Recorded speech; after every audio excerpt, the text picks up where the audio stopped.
Hi, thanks for joining me today. My name is Lindsay. I'm the designer behind Doing the Most Design, and you can find me on Ravelry at LindsayDTMD. I can't wait to show you what I've got in store for you for today's video.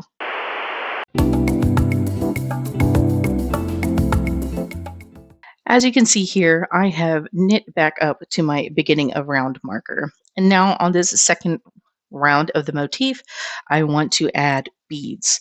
So these beads have kind of lost the little container that they came in. So I keep them in this bowl and we'll use those down.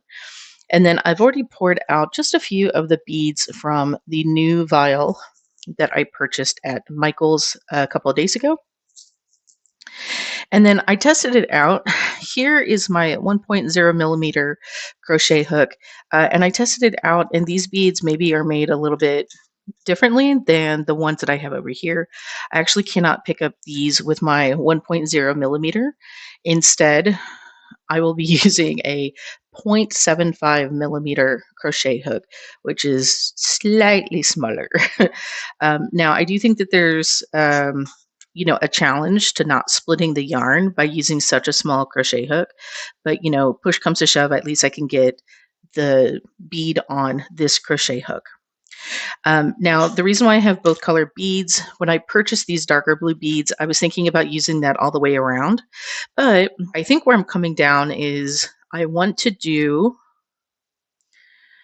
these darker blue beads against the contrast color and these lighter blue beads against this main color. This next two stitches are the stitches that I want to place my beads on.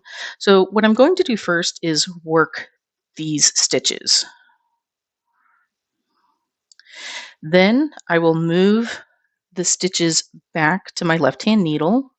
You can do this one at a time, you can do this two at a time. It really, just however comfortable you are with moving stitches. And then I want to pick up these colors. So I think for the outside, I'm using one of my crochet hooks that I know will pick up these light blue beads. So with this stitch right here, I am putting so with this stitch right here, I've already worked it. I'm putting my crochet hook into the stitch, taking it off the needle. I'm going to pinch with my fingers to tighten this yarn up against the shaft of the crochet hook. And then I will move this bead down over the hook of the crochet hook and pull. So while you see up close, I have not split this yarn, but it is kind of common to split it. It's just not too terribly bad because it's a really small crochet hook. The reason why I pull the yarn tight around the crochet hook head is to try to prevent splitting. And then also, if it's a tight squeeze into that stitch, then pulling pulling the yarn tight might help streamline it a little bit, kind of like a cat squeezing into a space that's a little too small. So speaking of which, let me grab one of these dark beads, and we're going to follow the same process. So crochet hook underneath my main color stitch off the knitting needle. I'm pulling that yarn tight against the shaft of the crochet hook, slipping this bead up and over. And oh great, I did not split the yarn in this one either. And then I replace it, just because I'm right-handed, I'm placing it back on my left-handed needle. You don't necessarily have to do that way. And now I've placed these two beads. So I'm going to knit up to the next point where I need to add a bead, and then we'll walk through the process one more time. I've knit up to the next location that I need to place a bead.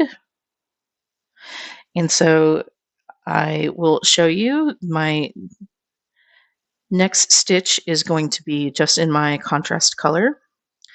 And then this is the stitch that I will add the bead to.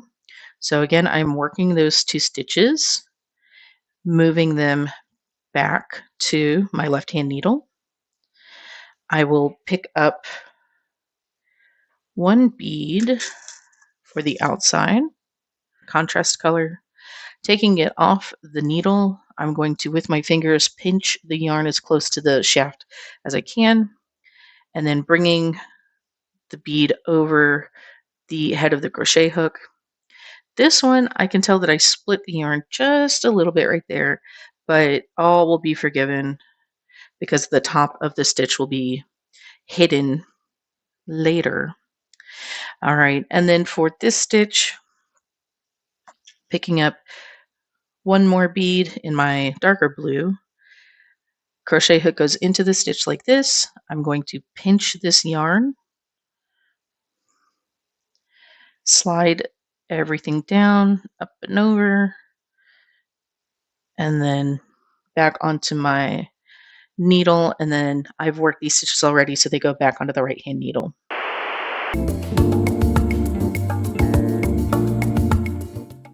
So at this point, you can make a couple of choices.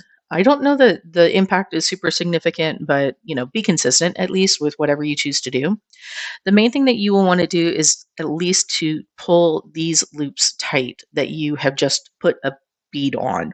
And the reason for that is, again, the length or the height of this knit stitch is going to be longer than the stitch underneath it, because we have to both make room for the height of the bead plus the barrel of this knitting needle, which is, again, size 4. So we don't want these stitches to be the ones that are the sloppiest, in other words, because we've manipulated them, we're working on them to add the beads. We just want to make sure that they are as tight and crisp as the rest of your knitting, or at least a consistent gauge compared to the rest of your knitting.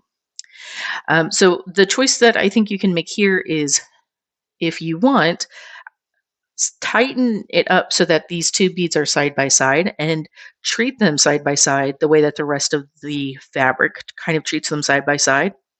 Or you can move them in such a configuration, if you can see, that they sort of straddle the knitting needle. It's up to you how you want to do that.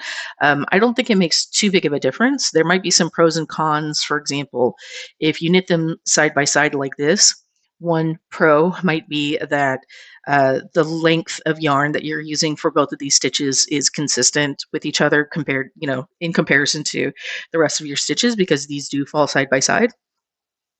But one con might be that you're giving enough room for, especially whatever the second stitch is, to eventually have your fabric split open right there, just naturally fall open naturally, kind of like a part in your hair, and then expose the bead that's on the back. So then one pro of staggering your beads so that they're straddling your right-handed knitting needle here could be that you're then securing them in place so that they are back to back in your fabric. So that's what I'll do here. And then, whoops, I need to continue on with my color pattern. Thanks for making it to the end of this video. If you have not done it yet, hit like and subscribe so you can be notified when I put out more content for you. I'd love for you to connect with me on Ravelry at LindsayDTMD. Check out my link tree for a collection of my projects. And if you're able to, leave a cash tip for me at my Ko-Fi page. All links are in the video description below. Don't forget to be kind to yourself as you learn, and thanks for spending your time with me. Bye!